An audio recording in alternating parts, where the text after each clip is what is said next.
So in our previous lecture we have started with the topic of list, and within that we have seen what is a list and then what are the different ways to initialize a list. And now moving forward in this lecture we will be looking into basic operations on the list.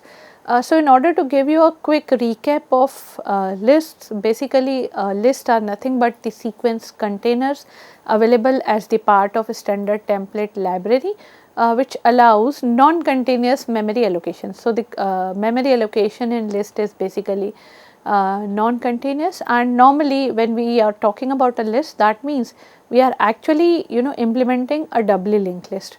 Now what is the relevance when we say that we are implementing a doubly linked list?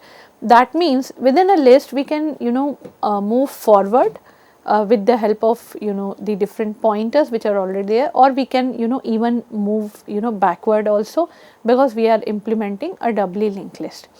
So more on this doubly linked list concept of list in our upcoming slides, but here on let us look into some of the basic operations which are available for to be done, which are available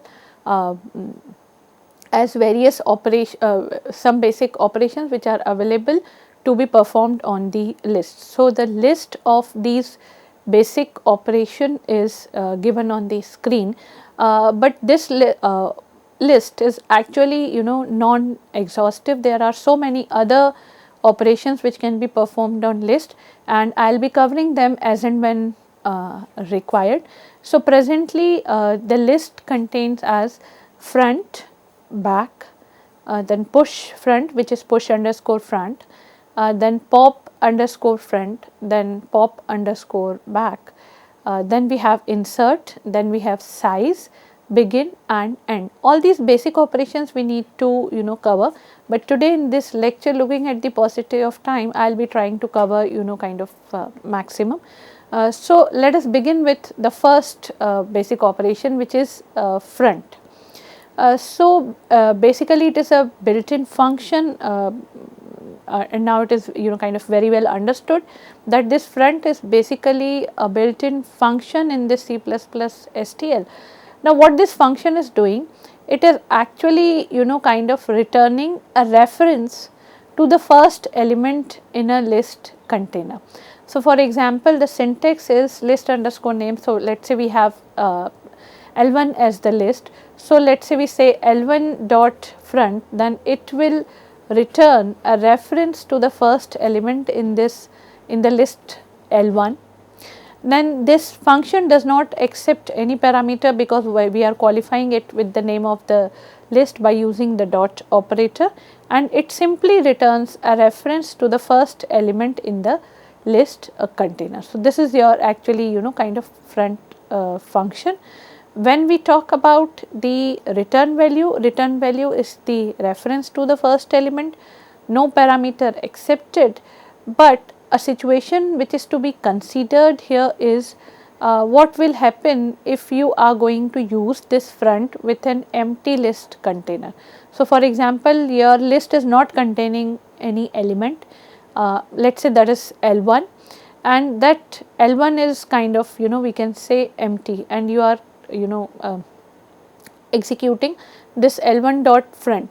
Then this function front will create an undefined behavior if it is used with an empty list container, and the time complexity of execution of this particular operation is nothing but a constant time which is order 1. Then in order to see this front, in order to see this front function, let us see let us declare a list and then push some elements into that list, and then we will be kind of printing that the first element of that list using the front function. So here is a kind of list of the sequences or the list of program instruction which is to be kind of given for this particular task. So we have a list which is of type integer, and the list is being named as demo list. Now using push underscore back, we have kind of added 4 elements, namely 10, 20, 30 and 40 into this demo list. And this how are we going to initialize the elements into a list using push underscore back function that we have seen in our previous lecture, which is one of the this push, using this push underscore back is one of the ways to initialize the list. So, we have demo list dot push underscore back 10. Similarly, for 20, 30 and 40 we have pushed them back. So, now the list is actually kind of ready with 10, 20, 30, 40 and the element at the front is 10. Now, we are going to capture the reference of that particular element using the function front. So, we have integer whatever variable you want to have is equals to demo list dot front, and this is not going to take any values as the parameter, and the reference to the front function is now being actually returned to this element ELE, and then if we print this ELE by using cout, we will be getting 10. In this particular case, we will be getting 10 because that is the front function. Now, the next function which we are going to which we want to explore is list back. So, that means that is the back function. It returns a direct reference to the last element in the list. So, front was there to catch the reference of the first element. Now, in order to capture the reference to the last element, it is going to be the function back. Now, this function is different from one upcoming function which is list AND, because that AND function returns only the iterator to the last element, not the reference to the last element in the in the list container. Now, let us first focus on this back function, and then we will try to see how this back function is actually working. So, as parameter like front, it is not accepting any of the parameter. It will return a direct reference to the last element in the list container, just as the front was returning the reference to the front element or the first element in the container. Now, when we call this function back on an empty list, this will give you an undefined behavior in C++, and this characteristics of the back function is also similar to your the characteristic of the front function. Now, in order to look into the functionality of this back function, let us take a list which is a demo list and push back some elements, that means assign some elements into this list. The code snippet is given on the screen. So, we have list int demo underscore list. Now, using the push back function, we are pushing 10, 20 and 30, and we are printing the last element of the demo list by using this back function. So, cout demo list dot back. So, whatever the result of this back function is will be returned, will be printed on the screen, and in this situation this is going to be nothing but 30, because 30 is the last element of this demo list. So, we have seen how to access the front element, how to access the back element in a list using the functions front and the back. Moving forward, let us see push front.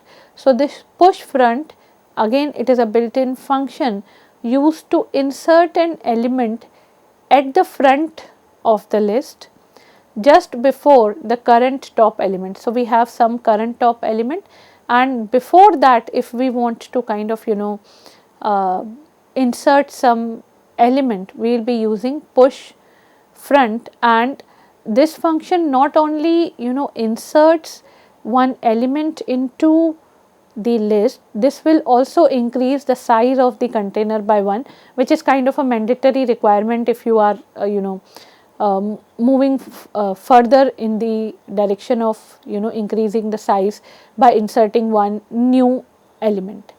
Now this push underscore front function will accept a single parameter value which represents the element needed to be inserted at the front of the list container. So whatever element you want to kind of we can say push at the front of the container, that is going to be the parameter of push underscore front. This function is not going to return anything, and the complexity of this particular function is actually order n, because when the size is to be increased, and this is kind of we can say why this is taking order n, because the element has to be inserted as the front. That means all other elements will have to be kind of we can say shifted.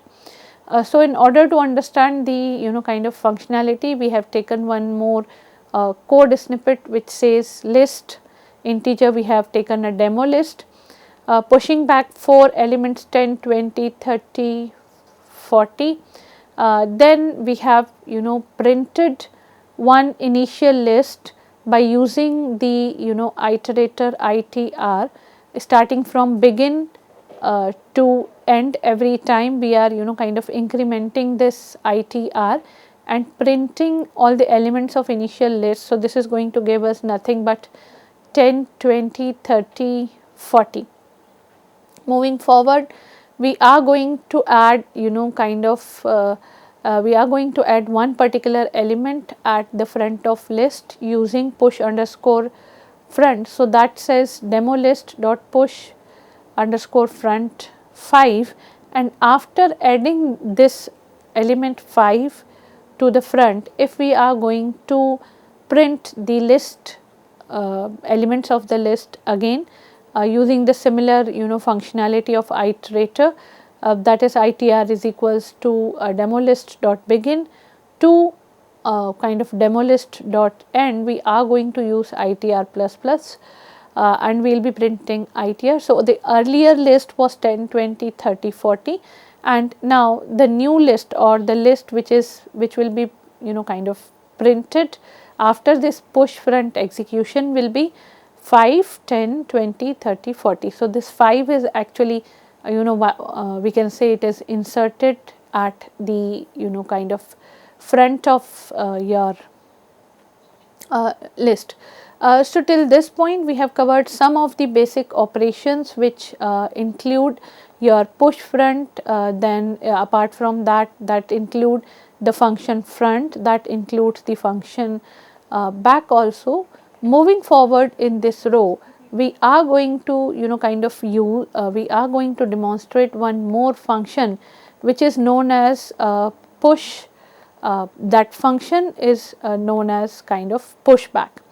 So push underscore back is actually a function in STL which is used to add a new element to an existing list container at the kind of we can say add at the end of the list, and push underscore back is the function which we have till this point which we have used extensively in order to kind of initialize our lists. So it takes the elements to be added as a parameter and then add that element to the list container, and this function is going to accept only a single parameter which is going to obviously a compulsory value, because whatever value you want to insert, that value has to be given inside the function push underscore back, which is being used with a dot operator along with the name of the list, and the value which you are going to insert refers to the elements needed to be added to the list, and the name of the list is name of the list will be added before the dot operator.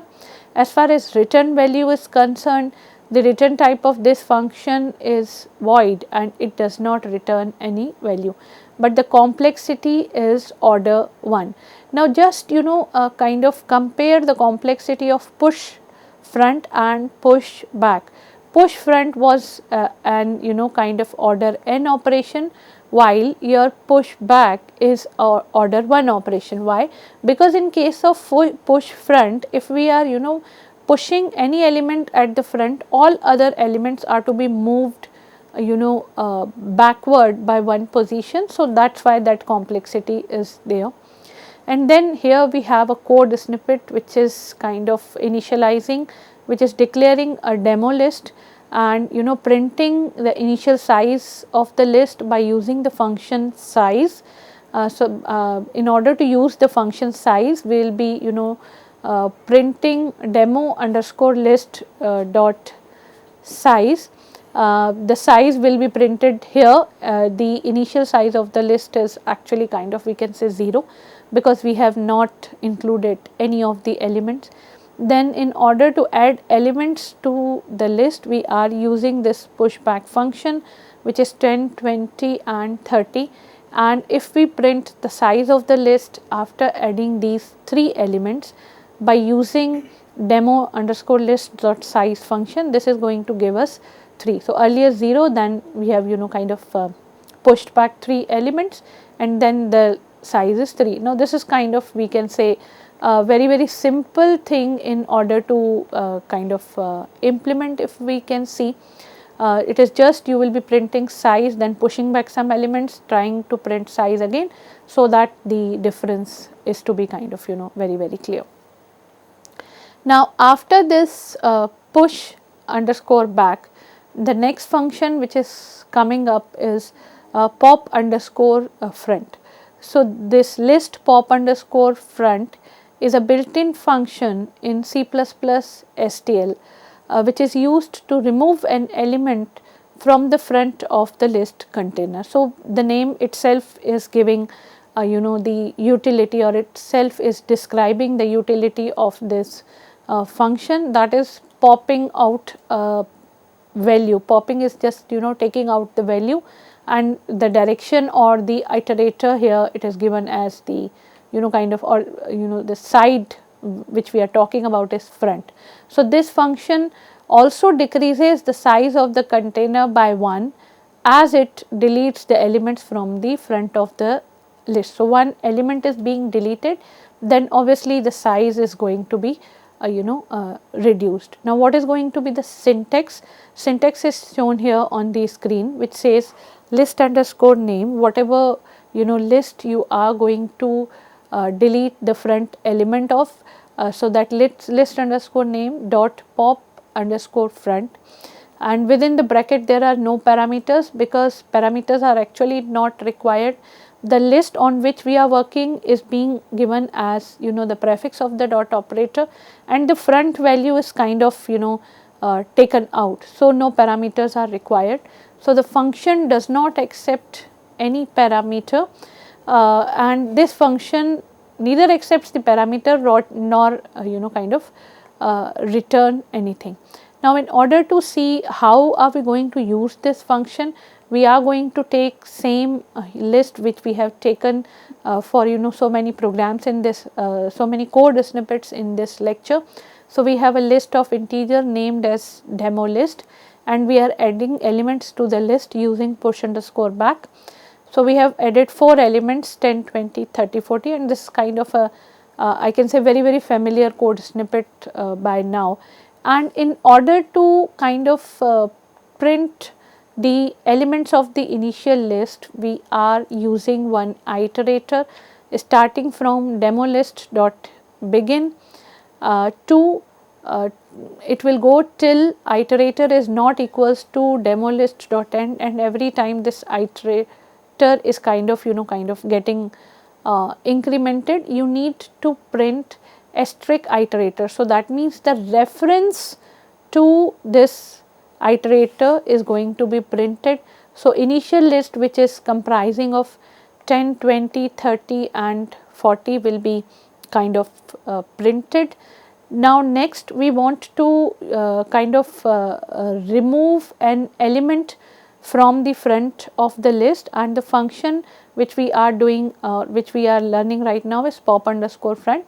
So, the syntax is very simple, which says demo list dot pop underscore front, and again in order to check whether that front element is removed or not, we will be kind of looking into the list or looking into all the elements of the list by using the same iterator, and that is to be done after removing the elements from the front by using demo list dot pop underscore front.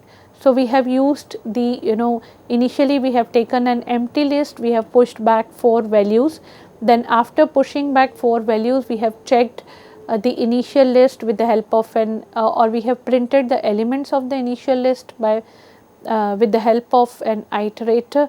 Now, we have removed the front element, and after removing the front element we are again kind of printing the elements using the same iterator functionality starting from demo list dot begin to demo list dot end. We are printing the reference to asterisk which is the reference to the iterator, which is nothing but asterisk itr. So, initially our list was 10, 20, 30, 40, and after removing this front element, if we are going to look into the elements, those elements will be nothing but your, we can say just 20, 30, 40, because the front element has been kind of removed. Coming to the summary of this lecture, we have started with some basic operations on this standard list just after the recap of the list container which we have seen in our previous lecture. So, some basic operations which we have covered in today's lecture are front, back, which are kind of in order to access the elements of the front and the back. If we want to push some elements, push an element at the front, we will be using push underscore front. If we want to take any element, remove any element from the front, we will be using pop underscore front, and then after that we have also used pop underscore back. So, all these 5 kind of operations in order to access and in order to insert and delete the elements which are present at the front and the back of a list container are being described with the help of code snippets here. Here is a list of references which is being used for the lecture. I hope you have enjoyed one. I will see you in the next lecture with more basic operations to be done on list. Till then, take care. Goodbye.